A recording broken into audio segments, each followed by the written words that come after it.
안녕하세요. 개인 투자자분들의 멘토 프로페서 킹입니다. 12월 19일 기술적 분석이 좋은 모닝 브리핑 출발해 보도록 하겠습니다.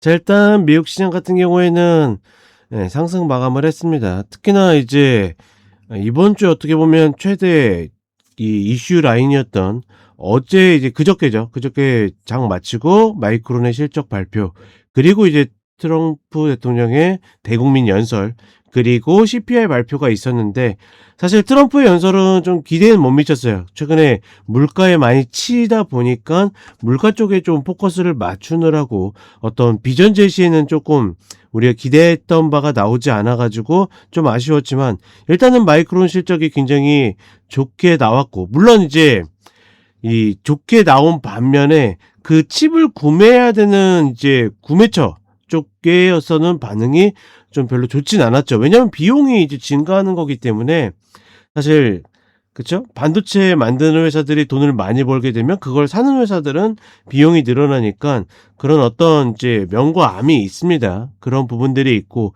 그다음에 이제 가장 하이라이트는 이제 CPI 발표였죠. 근래 최고치를 예측했는데 최저치가 나오면서 나름 이제 거시적인 이슈를 만들어냈는데, 사실 이제 이 숫자에 대해서는 좀 말들이 많긴 합니다. 왜냐면 이 중간에 셧다운 기간이 있었다 보니까 과연 이 지표를 그대로 믿어야 될지, 혹은 이제 지표의 어떤 취합 상태가 완벽하지 않아 가지고 어떤 오류들이 좀 있지 않을까, 뭐 이런 부분들에 대한 좀 지적들이 있었고, 그럼에도 불구하고 어떻게 보면 상승 쪽에는 굉장히 좋은 나름의 호재들이었는데, 생각보다 힘을 받지 못했었던 거는 또다시 이제 비트코인이 또 이제 급등락을 하면서 이번에 또다시 빠졌죠.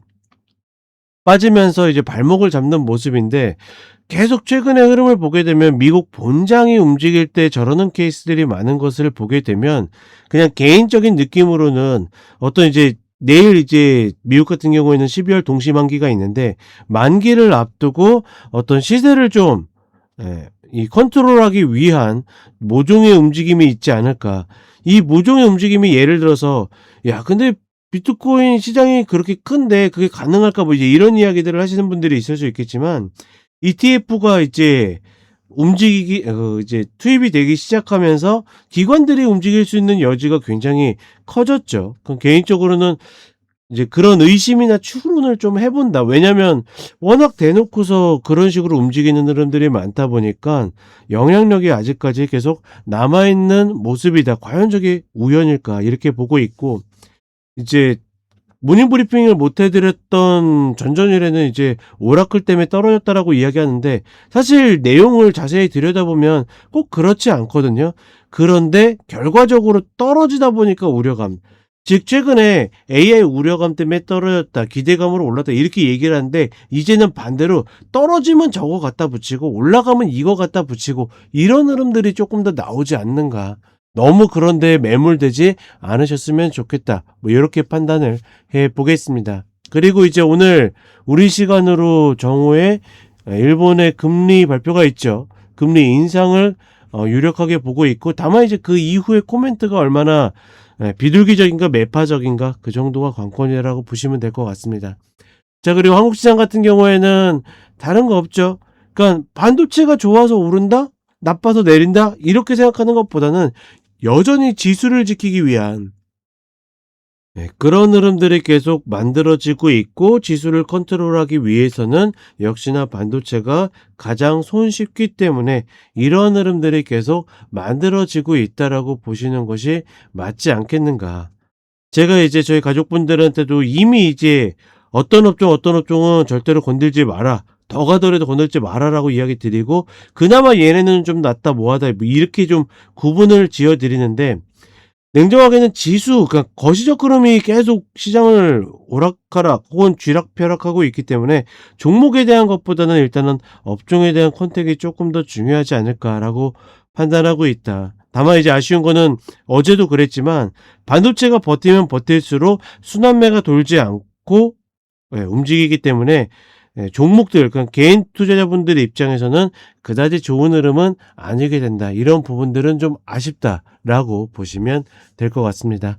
자, 이렇게 이야기 드렸고, 차트 보도록 하겠습니다.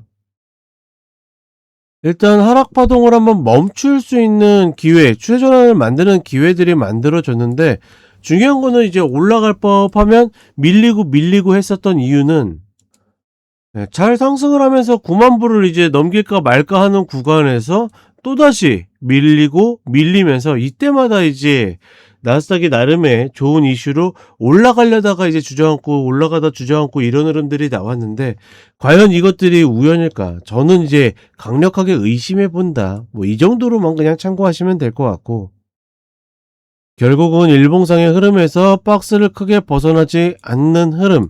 다만 이제 좀 이렇게 변곡봉이 좀 발생을 했기 때문에, 과연 여기에서 다시 이렇게 리바운드가 올라가느냐, 아니면 단기 여기에 갇혀버리느냐, 그런 흐름들이 나올 것 같고, 오늘 이제 동시만기가 끝나게 되면 다음 주에는 이제 거래량이 좀 빠지면서 휴가 시즌에 좀 돌입을 하게 되죠. 특히나 이제 뭐 연방정부 같은 경우에는 24일부터 26일까지 쭉 임시 공휴일까지 지정하면서 이제 쉰다라고 하는데, 과연 이제 그러한 흐름에서 또 차근차근 거래량 없이 움직이는, 그러니까 상승하는 모습을 보여줄지, 아니면 이제 모종의 저런 움직임으로 변동성이 만들어질지 정도만 관건이다라고 보시면 될 것 같습니다. 그리고 우리 시장을 보게 되면, 지수적으로는 잘 지켜주고 있지만 종목들은 점점 조금 엉망이 돼가고 있죠. 이런 부분들은 별로 좋은 흐름들은 아니다. 특히나 물론 이제 마이크론의 어떤 실적 발표로 인해서 이제 우리 반도체 종목들이 움직일 수 있는 여지를 만들어주는 건 좋은데, 시장 전체적으로 봤을 때는 그런 흐름들이 좋은 영향을 끼친 적이 별로 없다라는 거. 전반적으로 이렇게 수렴해가는, 단기 수렴해가는 형태에서 과연 양원 상단을 깨고서 하단으로 내려갈 수 있는 여지를 만들 것인지, 아니면 글쎄요, 여기서 크게 돌파하긴 좀 어렵다라고 보거든요. 미국 시장이 막 돌파하지 않는 이상. 그렇다라고 하면 여기 양원 상단을 밟으면서 계속 횡보하면서 움직일지, 그 정도로만 좀 체크하시면 되지 않을까, 이렇게 판단하고 있고, 다만 아쉬운 거는, 그렇죠? 저런 움직임에 비해서 역시나 코스닥이나 개인 투자분들이 많이 갖고 있는 종목들은 여전히 좀 어려움들이 있다. 뭐 이 정도가 되겠습니다. 자, 그럼 저는 쇼츠로 또 찾아뵙도록 하겠습니다.